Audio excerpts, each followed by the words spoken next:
Good day everyone and welcome po sa ating channel.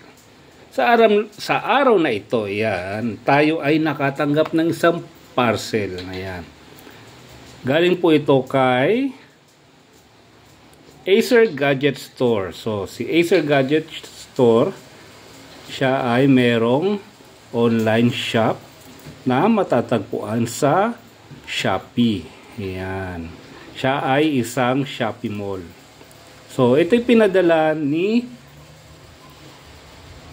Acer Gadget Store. Ito ang tinatawag na 5-in-1 USB 3.0 hub. Yan. So, buksan natin. So, ito nga palang 3.0 hub ni Acer Gadget Store. So, nagkakahalaga ito ng 474, no? So siya ay naka flash sale ngayon. So meron siyang 6 na variants.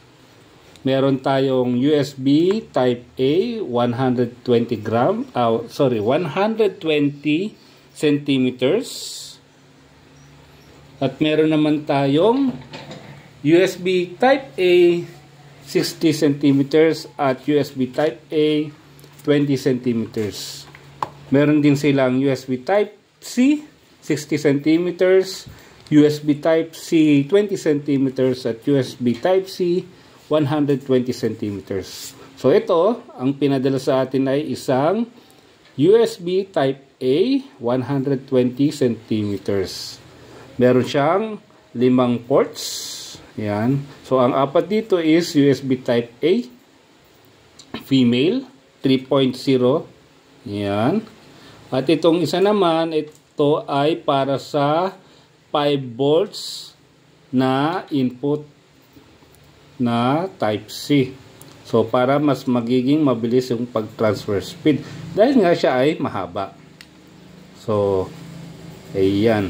So, karaniwan, ito ay ginagamit upang madagdagan ang ating USB port. So halimbawa, yung iyong laptop or iyong computer ay puno na yung USB port sa likuran, gawa ng nakakabit na yung mouse, nakakabit na yung keyboard, and then meron ka pang nakakabit na webcam. So dahil doon, ginamitan mo pa rin ng Wi-Fi, no? USB Wi-Fi yung iyong USB port. So wala ka ng pagkakabitan ng iyong flash drive. So para makapagdagdag ka ng iyong mga accessories na ikakabit, kailangan mo ng USB 4 hubs. Yan. So, basic. Ang purpose niya is para madagdagan ang iyong USB port. No? So, magkano nga ba ito? Currently, siya ay 474. Naka-flash sale siya sa Acer Gadgets. Matatagpuan siya sa Shopee. Yan. So, lagay natin yung link sa ibaba. Yun. So, Acer Gadget Store, marami pong salamat sa pagpapadala ng sample na ito. Hanggang sa muli, marami pong salamat ulit. Paalam!